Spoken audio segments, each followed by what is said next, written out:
Frente a la crisis económica desatada con motivo del COVID-19, uno de los debates se ha ubicado en los subsidios públicos a los capitalistas. Todos discuten sobre de qué tamaño será la disminución del PIB, pero pocos hablan de la dimensión de la pobreza y de la que ha sido agregada en la crisis. Por lo pronto, hay en el mundo 7.8 millones de dólares destinados al salvamento, 3.3 billones para gastos de salud y apoyos directos, 1.8 en préstamos e inversiones de capital y 2.7 en garantías públicas sobre el crédito privado. Se dice que a todo esto le hace falta $1,5 billones adicionales. El Fondo Monetario Internacional FMI, que tiene otro billón disponible para ser prestado a los países socios, pobres y necesitados, le reclama a México por destinar a la crisis actual tan solo, dice, $11,200 millones, el 1.1% de su PIB. Al mismo tiempo, la Coparmex y el Consejo Coordinador Empresarial están exigiendo subsidios fiscales para las empresas. Unos cuantos expresidentes latinoamericanos neoliberales, Ernesto Zedillo incluido, proponen que se agregue a la lista de tareas urgentes los consabidos estímulos fiscales. Las oposiciones se han puesto de acuerdo en algo: acusar a Andrés Manuel López Obrador de no ser un hombre de Estado ni un presidente de todos. Piden dinero, aunque no precisan exactamente cuánto y de qué forma. La gran burguesía siempre pedirá impuestos mínimos y, de ser posible, condonación de los mismos. En México, como en Estados Unidos, entre más ganancia obtengas, menor es tu tasa efectiva de impuesto a la renta. La Constitución dice lo contrario, como también prohíbe las exenciones y condonaciones fiscales. ¿Qué quieren en concreto esos líderes opositores? Es necesario buscar la respuesta para tratar de entender a qué se debe la campaña contra Andrés Manuel. Él ya les ha dicho que, si lo quieren quitar, pidan el adelanto de un procedimiento revocatorio en las urnas, pero ellos han respondido que de ninguna manera van a hacer eso. Lo que exigen es que el presidente se ponga a trabajar en lo que ellos mismos desean: subsidio efectivo, en la forma que sea. El método de las condonaciones ya sabemos a qué nos ha llevado en los últimos sexenios: miles de millones perdidos al ser regalados a los ricos. Dejar de cobrar impuestos de ejercicios anteriores, incluyendo multas y recargos, es la peor injusticia fiscal, es decir, una cancelación de impuestos y un atentado al sistema de redistribución del ingreso. Ahora mismo, AMLO denunció que unas cuantas empresas deben al fisco 50,000 millones. Aunque el mismo presidente informó que una cuarta parte del dinero se va a recuperar de inmediato. Mil gracias, señores, por pagar impuestos debidos, aunque nos vayan a quedar a deber las multas. México es uno de los países más atrasados del mundo en materia de recaudación. El fisco no pasa de administrar el 15% del PIB. España, que se encuentra por debajo de la medida de la eurozona, recauda el 40%, por no mencionar a aquellos que se encuentran por arriba del 50%, es decir, más de la mitad del valor de lo que se produce en el país.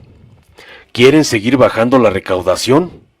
Sí, porque les conviene a unos pocos, aunque perjudican a la inmensa mayoría. Otra cosa podría ser diferir durante unos meses el pago del impuesto sobre la renta de personas morales o de las cuotas patronales de seguridad social sin recargos. Eso no disminuye el caudal público, pero permite un desahogo del causante. Lo que no se puede admitir es que las empresas jineten impuestos retenidos a cargo de consumidores y trabajadores, puesto que eso es lo que algunas hacen de por sí en forma ilegal.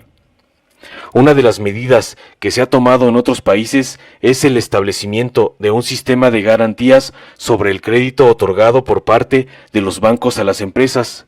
Con esto, un alto porcentaje de los adeudos irrecuperables será traspasado al gobierno, el cual se ha de convertir así en gracioso socio del banco, pero sin derecho a utilidades, sino solo a pérdidas. Esta sería una especie de segunda edición del Fobaproa, cuando el gobierno asumió los quebrantos de los bancos, es decir, préstamos no pagados convertidos en deuda nacional. Eso fue la socialización de los adeudos de los ricos, un robo de 100,000 millones de dólares, de los cuales aún se debe la mayor parte y se siguen pagando los intereses a los bancos, cada mes y puntualmente, desde el presupuesto de egresos. Sí, son dineros aportados por todos para cubrir adeudos de unos cuantos ricos de hace 25 años. Esto ha sido como estar pagando créditos de guerra impuestos por la potencia vencedora. El gobierno puede dar préstamos directos a empresas pequeñas y a comercios informales, como ya lo está haciendo para 2 millones de establecimientos, pero al margen del esquema de asumir pérdidas de los bancos privados. En México se debe hacer lo que el G20 recomienda, 8 meses de moratoria en créditos bancarios para concluir el próximo diciembre. Los bancos mexicanos ya han concedido 3 meses sin recargos ni comisiones. No será difícil que amplíen el plazo sin afectar sus balances. Por lo pronto, el FMI ha ofrecido a 25 países 6 meses de moratoria en el pago de intereses sobre los empréstitos contratados con el organismo mundial. Para ser sensatos, tanto el G20 como el FMI están planteando algunas moratorias antes de que éstas se produzcan en los hechos. Se evita así una rebelión de deudores y se delimita el lapso de la suspensión de pagos. Si el G20 y el FMI fueran en verdad partidarios de una moratoria de la deuda pública, al menos de los países pobres que son la mayoría, plantearían un acuerdo de todos los estados para imponer la suspensión sin recargos del pago de los intereses durante unos meses, a efecto de concentrar recursos en la crisis de la pandemia. Pero eso no lo van a hacer, porque la mayoría de los gobiernos defienden el libre mercado financiero y cumplen con el pago de intereses de los empréstitos. Muchos de ellos le tienen miedo, con razón, a los acreedores que les amenazan con dejar de invertir o vender sus bonos de un día para otro. Les atosigan las primas de riesgo, gran negocio inmoral que se sustenta en las pobrezas nacionales. No hay ni se quiere que haya un gobierno mundial que defienda los intereses públicos universales. El FMI va a canalizar urgentemente 18,000 millones de dólares desde su fondo de reducción de la pobreza. Ese monto es mínimo si se piensa en la cantidad de pobres del planeta. México, un país pobre que no se encuentra en esa lista del Fondo Monetario y por tanto no le toca nada, destina anualmente a combatir la pobreza más de lo que el FMI va a canalizar para ese propósito en todo el mundo durante 2020, año de la gran crisis COVID. En México no existe un fondo de desempleo o simplemente de despido. Muchos están yendo a retirar dinero de su ya menguado ahorro en el SAR, otros están siendo apoyados por entidades públicas o por empresas. En todo el entorno social impera la solidaridad para aguantar la crisis. Mayo será un mes especialmente difícil, pero no solo en materia sanitaria, como ya se ha anunciado, sino también en la economía popular. Más, los siguientes meses del año seguirán estando dentro de la temporada de vacas flacas. El gran problema que va a enfrentar el gobierno mexicano es el de un ingreso mínimo vital, como el que reciben los adultos mayores y los jóvenes aprendices, pero para trabajadores desplazados, tanto de la economía formal como de la informal.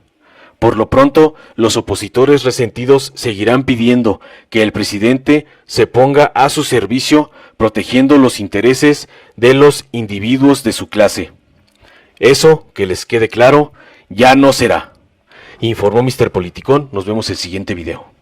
Si te gustó, dale like, compártelo, suscríbete y activa la campanita para recibir las notificaciones de nuestro canal.